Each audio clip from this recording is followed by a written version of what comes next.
और भले ही अमेरिका के राष्ट्रपति डोनाल्ड ट्रंप दावा करें कि वो ईरान को तबाह कर देंगे, लेकिन तमाम धमकियों के बावजूद ईरानी रत्ती भर भी झुकने को तैयार नहीं है। ईरान ने तो यहां तक दावा कर दिया है कि वो अमेरिका और इजरायली अड्डों पर ऐसे घातक हथियारों से हमला करेगा जो ट्रंप और नेतन्याहू के लिए हार्ट अटैक जैसा होगा।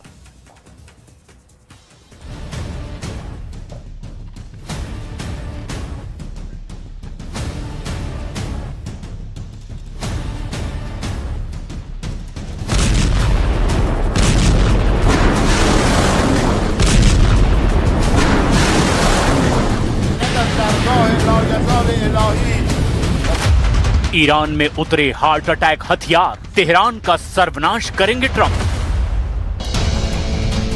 8 अप्रैल 2026 से अब तक अमेरिका ने ईरान पर हमला नहीं किया है, लेकिन अब अमेरिका ने ईरान पर अब तक का सबसे बड़ा हमला करने का फैसला किया है। अमेरिकन सेंट्रल कमांड के chief commander admiral Brad Cooper ने ट्रंप को हमले का पूरा ब्लूप्रिंट भी दिखा दिया है। दावा तो यहां तक किया जा रहा है कि अमेरिका ईरान पर सीमित छोटा लेकिन अब तक का सबसे घातक और भीषण हमला करने जा रहा है। खबर तो यहां तक है कि 8 अप्रैल से अब तक जो सीज फायर का नाटक किया गया है, उसके पीछे अमेरिका की वो सैन्य तैयारी थी जिसे बड़ी तेजी से पूरा किया जा रहा है।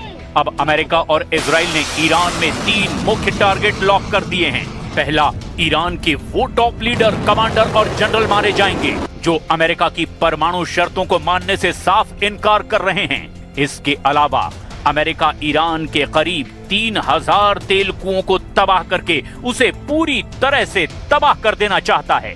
और तीसरा सबसे जरूरी टारगेट है ईरान के वो परमाणु ठिकाने जहां अभी भी 440 से 460 किलो तक संवर्धित यूरेनियम मौजूद है। वहीं दूसरी तरफ ईरान ने दो टूक कहा है, अगर अमेरिका और इजराइल ने भूल कर भी हमला किया तो ईरान ऐसे हथियारों से हमला करेगा जो ट्रंप और नेतन्याहू के लिए किसी हार्ट अटैक से कम साबित नहीं होंगे। इस बीच सबसे चौंकाने वाली खौफनाक रिपोर्ट ये है कि ईरान किसी भी वक्त परमाणु बम बना सकता है। इन सब खबरों की अब फुल डिटेल के साथ वो विश्लेषण देखिए जो ये साबित करने जा रहा है कि दुनिया अब सर्वनाश युद्ध में प्रवेश कर चुकी है। हाइपरसोनिक हमले को तैयार अमेरिका, हार्ट अटैक हमला करेगा ईरान।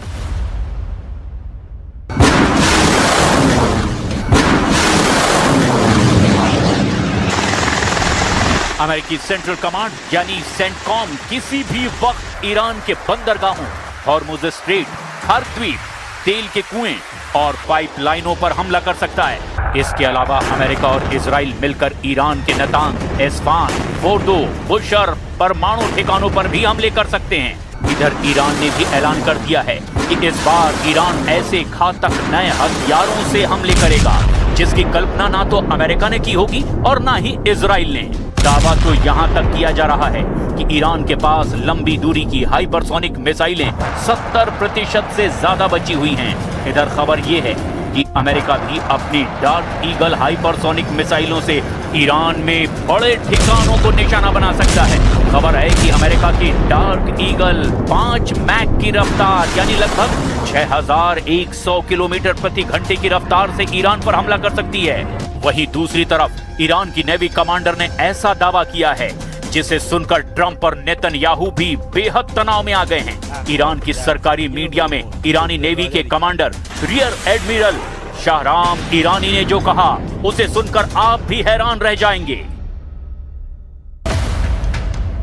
ईरान ने अमेरिका और इजराइल के खिलाफ नए हथियार का इस्तेमाल करने की धमकी दी है। ईरान ने कहा है कि उसका ये हथियार दुश्मन के खेमे में खलबली मचा देगा। ईरान ने ये हथियार निकालने की धमकी ऐसे वक्त में दी है जब अमेरिकी राष्ट्रपति डोनाल्ड ट्रंप ने उनके समझौते के प्रस्ताव को ठुकरा दिया है। ट्रंप ने ईरानी प्रपोजल को ठुकराते हुए कहा कि हॉर्मुज स्ट्रेट के आसपास अमेरिकी नेवी की नाकाबंदी जारी रहेगी। ईरान के सरकारी मीडिया ने नेवी के commander rear admiral Shahram Irani का बयान जारी किया है। बयान में शाहराम ने कहा कि इस्लामिक गणराज्य ईरान के एक ऐसे हथियार का सामना अब दुश्मन की सेना को करना पड़ेगा जिससे वो बहुत ज्यादा डरते हैं। ये हथियार दुश्मनों के एकदम करीब है। मुझे डर है कि उनके नेताओं को हार्ट अटैक आ सकता है। ईरान की इस नई धमकी से फिर से लड़ाई छिड़ने का अंदेशा पैदा हो गया है। ईरानी नेवी के कमांडर ने एक बयान में कहा कि उनकी ओर से अमेरिकी विमान वाहक पोत अब्राहम लिंकन पर हमले किए गए हैं। इसमें कम से कम 7 मिसाइल ऑपरेशन किए गए हैं।